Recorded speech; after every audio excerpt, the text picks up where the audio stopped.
உங்களுக்கு இப்போ இந்த புத்தாண்டு எப்படி இருக்குது? ரொம்ப சந்தோஷம் அடையக்கூடிய ராசியில் வேலை செய்கிற இடத்துல வந்து பார்த்திங்கன்னா பெருத்த ஒரு அவமானத்துக்கோ அவப்பேருக்கோ ஆளானாங்க. இப்படியெல்லாம் கஷ்டப்பட்ட கும்பம் இப்போ முழுசும் ரிலீவ் ஆகிட்டாங்களா? இல்லை. சனி பகவான் வந்து பாருங்கள், பாத சனி இன்னும் வேணுன்ற எண்ணம் நிறைய வரும். எதில் வரும்? காதலில் வரும், காமத்தில் வரும், இதில் வரும். ரைட், பரவாயில்ல. அது பெருசாக வந்து ஒரு ப்ராப்ளம் சொல்கிறதுக்கு முடியாது. இன்னொரு விஷயத்தில் முக்கியமாக வரும். அது என்ன விஷயம் அப்படின்னா, இடையே ஒரு கேப் அப்படின்றது இருக்கட்டும். அவங்களுக்கும் கொஞ்சம் ஸ்பேஸ் கொடுங்க, நம்மளும் கொஞ்சம் ஸ்பேஸ் எடுத்துக்கலாம். அந்த கேப்பை நாங்கள் வந்து சரி பண்ணிடணும் அப்படின்னு நீங்கள் பேசுகிறீங்க, முயற்சி பண்ணுறீங்க, சண்டை போடுறீங்க, நிறைய வந்து முயற்சி பண்ணுறீங்கன்னா அந்த முயற்சி பெருசாக சக்ஸஸ் ஆகாது. இதே ஒன்று பண்ணலாம், உங்களோட லைஃப் பார்ட்னரை அடிக்கடி கோயில் கூட்டிகிட்டு போகலாம்.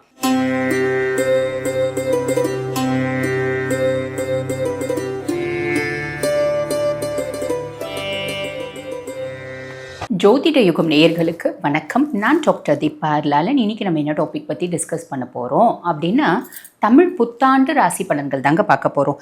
என்னம்மா இங்கிலீஷ் புத்தாண்டு ராசி பலன்கள், தமிழ் புத்தாண்டு ராசி பலன்கள், மகர சங்கராந்தி ராசி பலன்கள் எதம்மா நாங்கள் எடுத்துக்கிறது அப்படின்னா, சமீப காலமாக தான் வந்து பார்த்திங்கன்னா இந்த ஜார்ஜியன் கேலண்டரை ஃபாலோ பண்ணுறாங்க. நம்ம 2025, 26, 27 இப்படியெல்லாம் பலன்கள் பார்க்குறோம். ஆனால் ரொம்ப தொன்று தொட்டு நம் முன்னோர்கள் கடைப்பிடித்தது என்ன அப்படின்னா, மகர சங்கராந்தி அன்னைக்கு சூரியன் மகர ராசியில் பிரவேசிக்கும் போது வந்து பார்த்திங்கன்னா அன்றைய தினம் மகர சங்கராந்தி அப்படி நம்ம வழிபாடு பண்ணுறோம் பார்த்தீங்களா. அன்றைய தினம் ஒரு புருஷன் எழுந்தருள்வா, அந்த புருஷனை வச்சு பலன்கள், மகர சங்கராந்தி புருஷனை வச்சு பலன்கள் அப்படின்றது கடைப்பிடித்தாங்க. அதே மாதிரி பார்த்திங்கன்னா தமிழ் புத்தாண்டு, அந்த தமிழ் புத்தாண்டை பொறுத்து பலன்கள் அப்படின்றத கடைப்பிடித்தாங்க. ஆக இந்த தமிழ் புத்தாண்டு பலன்கள் நம்ம வந்து தமிழ் புத்தாண்டு என்ன வந்து 2025, 26 நியூ இயர் 12 மணிக்கு நம்ம பட்டாசு வெடித்து கொண்டாடினாலும் தமிழ் புத்தாண்டப்ப சித்திரை கனி காணுதல் அப்படின்ற மாதிரி நம்ம பழக்கம் இருக்குதானே. அந்த மாதிரி தமிழ் புத்தாண்டை பொறுத்து நம்ம பலன்கள் இந்த வருஷம் முழுசும் எப்படி இருக்கோ அப்படின்னு நம்ம பஞ்சாங்கங்கள் கணிச்சிருக்காங்க. அந்த விதத்தில் இந்த வருடத்தை என்ன சொல்கிறாங்க அப்படின்னா பராபவ வருடம் அப்படிங்கிறாங்க. அந்த பராபவ வருடத்தில் என்னென்ன மாதிரி நல்லது நடக்கும், என்னென்ன விஷயங்கள் முதல்ல நடக்கும் அப்படின்னா, மழை அதிகம் உண்டு. அதே மாதிரி பார்த்திங்கன்னா பசுப்பால் நாசம், பசுக்களுக்கு நோய் வரும். பசு வந்து பார்த்திங்கன்னா நோய்கள்னால பசுக்கள் கஷ்டப்படுவாங்க அப்படின்றாங்க. அதே மாதிரி பார்த்திங்கன்னா இன்ஃபெக்ஷியஸ் டிஸார்டர்ஸ், கிருமி தாக்குதல், குப்பையிலேருந்து நிறைய கிருமிகள் வரும். அந்த கிருமிகள்னால உடலுக்கு ஆரோக்கிய குறைபாடுகள் அப்படின்றது வரும். இந்த மாடர்ன் சிஸ்டம் மெடிசன்ஸ் வந்து பார்த்திங்கன்னா ரொம்ப அவங்களோட வளர்ச்சி, அந்த சிஸ்டம்னோட வளர்ச்சி கம்மியாகி ஆயுஷ், இந்த ஆயுர்வேதா, சித்தா, யுனானி, ஹோமியோபதி இந்த மெடிசன்ஸ்னுடைய ஒரு வளர்ச்சி அதிகமாகும். நான் தான் ஈசன், நான் தான் அம்பிகை அப்படின்னு சொல்லிட்டு நிறைய பேர் போஸ்ட் கொடுத்துன்னு தெரியுறாங்க பார்த்தீங்களா. சாமியாருங்க, அம்பிகையினோட சொரூபம் நான் சொன்னால் கூட பரவாயில்ல, நான் தான் அம்பிகை அப்படின்னே சொல்கிறாங்க பார்த்தீங்களா. அவங்களுக்குலாம் பெரிய ஆபத்து இருக்குது. நிறைய பேர் ரோட்டில் வந்து சந்தி சிரிக்க போகிறாங்க அப்படின்னு அர்த்தம். அதே மாதிரி போர், யுத்தங்கள் தொடரும் எப்படின்றதும் இருக்குது. அப்போ இதுலேருந்து தப்பிக்கிறதுக்கு என்ன வழி அப்படின்னா, ஒவ்வொரு ராசியும் இந்த மாதிரி பல விஷயங்கள்லேருந்து தப்பிக்கிறதுக்கு பெண்களோட கை ஓங்கும். குழந்தைகளோட ஆரோக்கியத்தில் கொஞ்சம் கவனம் தேவை. வெளிநாட்டில் வந்து பார்த்திங்கன்னா இந்தியானோட மதிப்பு உயரும். இந்த மாதிரி நிறைய நல்ல விஷயங்களும் இருக்குது. சரி, மலை சார்ந்த பிரதேசங்களில் அதிர்ச்சி, நிலநடுக்கம் வரத்துக்கான வாய்ப்பு உண்டு. சரி, நிறைய நல்ல விஷயமும் இருக்குது, இந்த மாதிரி சின்ன சின்ன விஷயங்களும் இருக்குது. ஆக நம்ம ஒவ்வொரு ராசி மக்களும் இந்த பிரச்சனைகள்லேருந்து தப்பிக்கிறதுக்கு என்ன பண்ணணும் அப்படின்றதும் நாங்கள் வந்து பார்த்திங்கன்னா இந்த பதிவினோட இறுதியில் வழிபாடு அப்படின்ற பேரில் சொல்லியிருப்போம். பொதுவாக எல்லாரும் என்ன பண்ணணும், உலக சேமத்திற்காக அப்படின் போது நம்ம விஷ்ணு சஹஸ்ரநாமம் தினம்தோறும் பாராயணம் பண்ணணும். அப்படி இல்லை நம்ம டேப் ரெக்கார்டரில் போட்டு வீட்டில் ஒலிக்க விடணும். இது நான் சொல்கிற பரிகாரம் கிடையாது. காஞ்சி மகாபிரியவா எப்பெல்லாம் வந்து பார்த்திங்கன்னா நாட்டில் பிரச்சனை எழுமோ அப்போ விஷ்ணு சஹஸ்ரநாமம் நம்ம வந்து ஒலிக்க விடணும் அப்படின்னு சொல்லியிருக்காரு. ஆக அந்த விஷயத்தை செய்யுங்க.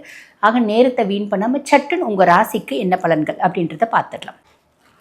கும்பராசி அன்பர்கள், உங்களுக்கு இப்போ இந்த புத்தாண்டு எப்படி இருக்குது? ரொம்ப சந்தோஷம் அடையக்கூடிய ராசியில் கும்பமும் ஒன்று அப்படின்னு சொல்லலாம். எப்படிம்மா அப்படின்னா ரொம்ப சிம்பிளுங்க. கடந்த 5-6 வருஷமாக, ஏன் நிறைய கும்பம் வந்து 10 வருஷமாகவே பெருசாக நல்லா இல்லை, புரியுதுங்களா. கடந்த ஒரு 8லேருந்து 10 வருஷமாக பெருசாக ஃபேவராக இல்லை. கடைசி அப்போல்லாம் நல்லா இருந்தங்க அப்படின்றவங்க கூட கடைசி ஒரு 5 வருஷமாக சுத்தமாக நல்லா இல்லை. நிறைய கும்பம் மேலே விட்டு தூக்கப்பட்டாங்க, சமுதாயத்தில் அசிங்கப்பட்டாங்க, உடல் சார்ந்த உபாதைகள்னால கஷ்டப்பட்டாங்க. நிறைய கும்பத்துக்கு கணவன் மனைவி கிட்ட டிவர்ஸ், இல்லை ஒரே வீட்டில் இருக்கவங்க டிவர்ஸ்க்கு அப்ளை பண்ணியிருக்கோம், ஒரே வீட்டில் இருக்கோம், பிள்ளைங்களுக்காக வாடுறோமே தவிர எங்களுக்குள்ளே ஒன்றுமே இல்லை, எங்களுக்குள்ள கணவன் மனைவின்ற உறவு முறையே இல்லை, இப்படி நிறைய கஷ்டம். அதுக்கும் மேலே வேலை செய்கிற இடத்துல வந்து பார்த்திங்கன்னா பெருத்த ஒரு அவமானத்துக்கும் அவப்பேருக்கும் ஆளானாங்க. இப்படியெல்லாம் கஷ்டப்பட்ட குடும்பம் இப்போ முழுசும் ரிலீவ் ஆகிட்டாங்களா? இல்லை. சனி பகவான் வந்து பாருங்கள் பாத சனியாக இருக்கார்.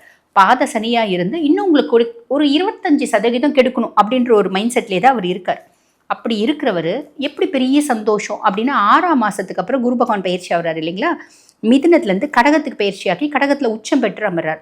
அவருடைய உச்ச பார்வை 9ஆம் பார்வை வந்து பார்த்திங்கன்னா சனி மேலே படியுது. சனி மேலே படியறதுனால சனி ஒரு 25% உங்களை கெடுக்கணும் அப்படின்னு இருந்தால் பார்த்தீங்களா, அந்த 25% கூட உங்களை கெடுக்க போகிறதில்ல. அவன் பாட்டு சிவனேன்னு ஒரு மூலையில் உட்காந்துட்டு போகிற, நம்ம பாட்டு ஜாலியாக நம்ம வேலையை செய்யலாம். அவன் உங்களை எல்லளவும் டிஸ்டர்ப் பண்ண போகிறதில்ல, நம்மளும் அவரை டிஸ்டர்ப் பண்ணக்கூடாது, அவர் நம்மளை டிஸ்டர்ப் பண்ண மாட்டார். இது ஒரு பெருத்த ரிலீஃபுங்க. ஓகேங்களா? அதே மாதிரி பார்த்தீங்கன்னா ராகு, இது ஒரு பெருத்த ரிலீஃப், பெரிய சந்தோஷம். 6ஆம் மாதத்துலேருந்து அடுத்த குரு பயிற்சி வரைக்குமே சனினால் எல்லாரும் பாதிப்பு கிடையாது, சூப்பர் அப்படின்லாம். அதுக்கு அடுத்து ராகு சுயஸ்தானத்தில் பொதுவாக ராகு வந்து ராட்சஸ், அவருக்கு தலை மட்டும்தான் இருக்குது, உடம்பு பாம்பு உடல். என்ன கொடுத்தாலும் வாய்க்குள்ளே போட்டுப்பார். இன்னும் வேணுன்ற எண்ணம் வரும். அது ஒரு விதத்தில் நல்லது தான். ஏன்னா நம்ம வந்து பாருங்கள், இன்னும் சம்பாதிக்கணும், இன்னும் குடும்பத்தை கம்ஃபர்ட்டாக வச்சுக்கணும், இன்னும் குடும்பத்துக்கு மேல்தட்டு மக்களினுடைய வாழ்க்கை நம்ம குடும்பம் வாழணும், இப்படி நிறைய நல்ல விஷயம் நம்ம செய்வோம், ஹார்ட் ஒர்க் பண்ணோம். இதெல்லாமே சூப்பருங்க, இதில் எந்த டவுட்டும் இல்லை. 6ஆம் மாதம் வரைக்கும் இவ்வளோ தான் இருக்கும். 6ஆம் மாதத்துக்கு அப்புறம் குருனோட பார்வை ராகு மேலே இல்லை. அப்போ என்ன பண்ணுவார் ராகு அப்படின்னா, தன்னிச்சையாக செயல்பட ஆரம்பிப்பார். இன்னும் வேணுன்ற எண்ணம் நிறைய வரும். எதில் வரும்? காதலில் வரும், காமத்தில் வரும், இதில் வரும்.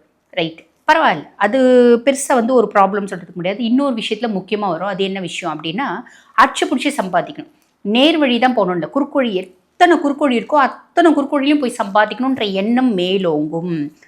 நம்ம கூட படித்தவன் அவன் வந்து படிக்கும்போது கூட நல்லா படிக்க மாட்டான், இல்லை படிக்கும்போது நானும் ஒன்றா தான் படித்தோம், இப்போ பெரிய லெவலில் ஒரு பிக் ஷாட்டாக இருக்கப்பா, என்ன தொழில் செய்கிறான் அப்படின்னு பார்த்தீங்கன்னா குறுக்கொழி, நேர் வழி கிடையாது. எல்லாம் தப்பாக என்னென்னவோ வேலை செய்கிறான், என்னென்னவோ வந்து பண்ணுறான், என்னென்னவோ விஷயத்த செஞ்சு வந்து பார்த்திங்கன்னா பெரிய ஆளாக இருக்கா. உதாரணத்துக்கு சொல்லணும்னா ஒரு ஜோதிடராக இருக்கான்ப்பா, பரிகாரம் லேக்ஸ் கணக்கில் பிடிங்கிட்டுறான்ப்பா. அதெல்லாம் எப்படி? இதெல்லாம் வந்து பாருங்கள், அந்த மாதிரி எல்லாம் வாங்குறவங்க ரொம்ப சிம்பிளாக சொல்லணும் அப்படின்னா பல லட்சம், இந்த ஹோமம் பண்ணுங்கள், இந்த பூஜை பண்ணுங்கள், நான் அது பண்ணுறேன் இது பண்ணுறேன்னா நிறைய பேர் பல லட்சம் வாங்குறாங்க பார்த்தீங்களா. அதெல்லாம் எந்த தப்பும் இல்லை. சனி எப்போ நல்லா இல்லாத வரானோ அப்போ போட்டு தள்ளிடுவான், அதுதான் உண்மை. அப்போ சுய ஜாதகம் பார்க்கலாம், சில பல பூஜைகள் சொல்லலாம், அதே மாதிரி பார்த்திங்கன்னா வழிபாடு சொல்லிக்கலாம். இப்போ அவங்க பண்ணுறாங்களே அப்படின்னு நான் தான் கும்போன்னு வச்சுக்கோங்களேன். நான் யோசிக்கிறேன், அட என்னப்பா அவன் ஒரு வருஷம் கூட அவளை ஜோதிடத்துக்கு வந்து நம்மளாம் 16 வருஷமாக இருக்கும், ஒரு வருஷம் கூட அவளை அவ்வளோ சம்பாதிக்கலாம், நானும் சம்பாதிக்கலாம் அப்படின்னு நான் செஞ்சேன் அப்படின்னு வச்சுக்கோங்களேன், கண்டிப்பாக நான் ட்ராப் ஆகிடுவேன். ஃபஸ்ட்டு முறை தப்பு செய்கிறேன் அப்படின்னா கூட க்ளீனாக அசிங்கப்படுவேன், அவமானப்படுவேன். காரணம் என்ன? நான் கும்பத்தில் பிறந்துட்டேன். பொதுவாகவே கும்பத்தில் பிறக்கிறீங்க அப்படின்னா நேர்வழி. ஏன்னா சனி தான் ராசி அதிபன். ஒருத்தவங்களுக்கு சனி தசை நடக்குதுன்னா கூட அவங்க நேர் வழியில் தான் இருக்கணும். ரொம்ப சிம்பிள், புரியுதுங்களா? ஆக சனி எந்த பாவத்தில் இருக்கா சுய ஜாதகத்தில், அதே மாதிரி சனி தசை நடக்குது, அதுக்கும் மேலே கும்பத்தில் பிறந்துட்டீங்க, மகரத்தில் பிறந்துட்டீங்க, ஓகேங்களா? நீங்கள்லாம் நேர் வழி தான், குறுக்கொழியில் போகிறீங்க அப்படின்னா சனியே போட்டு தள்ளிடுவோம், எப்போ அவன் ஃபேவராக இல்லையோ அப்போ. ரொம்ப சிம்பிள். அப்போ ஆல்வேஸ் என் வழி தனி வழி, ஆனால் என் வழி நேர் வழியாக தான் இருக்கும். அவன் செய்கிறான் இவன் செய்கிறான், நான் கும்பத்தில் பிறந்துட்டு நான் செஞ்சேன் அப்படின்னா நான் மாட்டிப்பேன். அதில் ஞாபகம் வச்சுக்கோங்க. நம்மளுக்கு அது நம்ம அதுக்கெல்லாம் லைக்கப்பட்டு வரமாட்டோம் அப்படின்ற ஒரு மைண்ட் செட் தெளிவாக வச்சுக்கோங்க, ஓகேங்களா? சரி, அதே மாதிரி பாருங்கள், ஒரு இனம் புரியாத குழப்பம் அப்படின்றது மேலுங்கும். குருனோட பார்வை இல்லைனால அந்த குழப்பம் அதிகமாக இருக்கும். ஐயோ நம்ம வண்டி ஓட்டிகிட்டு போகிறோமே, ஏதாவது ஆயிடுச்சுன்னா அந்த இடத்துல வந்து பாருங்கள், பேய் இருக்குனாங்களே, பிசாசு இருக்குனாங்களே, ஏதாவது இருக்குமோ, அப்படி ஒரு அமானுஷத்து மேலே ஒரு குழப்பம் வரும், ஒரு இனம் புரியாத குழப்பம் வரும், ஆக்சிடென்ட் ஆகிடுமோன்ற குழப்பம், நெகட்டிவ் நோக்கி நம்மளோட மைண்டு போகும். இது ராகு ஏற்படுத்தக்கூடிய ஒரு இல்யூஷன் அப்படின்றத நீங்கள் புரிஞ்சுக்கினீங்க அப்படின்னா பிரச்சனை கிடையாது. ரொம்ப சிம்பிள். சரி, அதான் 6ஆம் மாதத்துக்கு அப்புறம் இதில் கவனமாக இருக்கணும். கணவன் மனைவிக்கு இடையே ஒரு கேப் அப்படின்றது இருக்கட்டும், அவங்களுக்கும் கொஞ்சம் ஸ்பேஸ் கொடுங்க, நம்மளும் கொஞ்சம் ஸ்பேஸ் எடுத்துக்கலாம். அந்த கேப்பை நாங்கள் வந்து சரி பண்ணிடணும் அப்படின்னு நீங்கள் பேசுகிறீங்க, முயற்சி பண்ணுறீங்க, சண்டை போடுறீங்க, நிறைய வந்து முயற்சி பண்ணுறீங்கன்னா அந்த முயற்சி பெருசாக சக்ஸஸ் ஆகாது.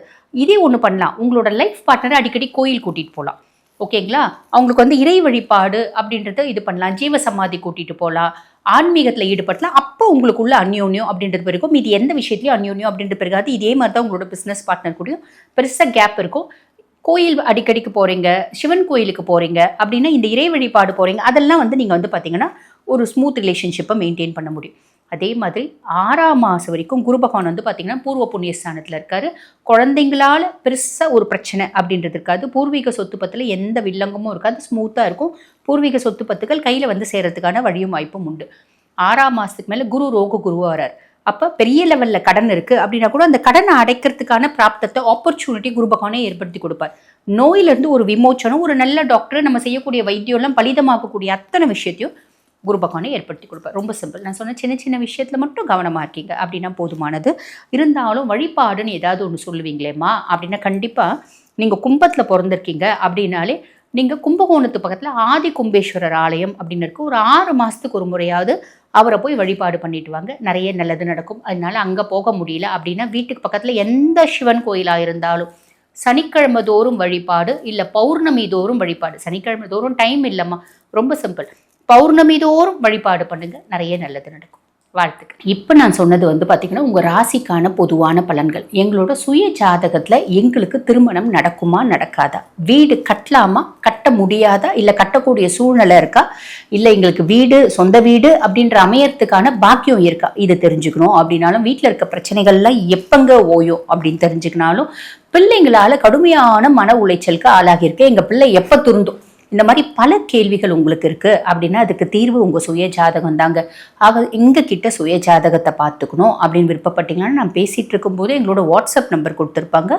அந்த வாட்ஸ்அப் நம்பருக்கு கால் பண்ணி அப்பாயின்மெண்ட் ஃபிக்ஸ் பண்ணி என்கிட்ட பேசிக்கலாம். தேங்க்யூ.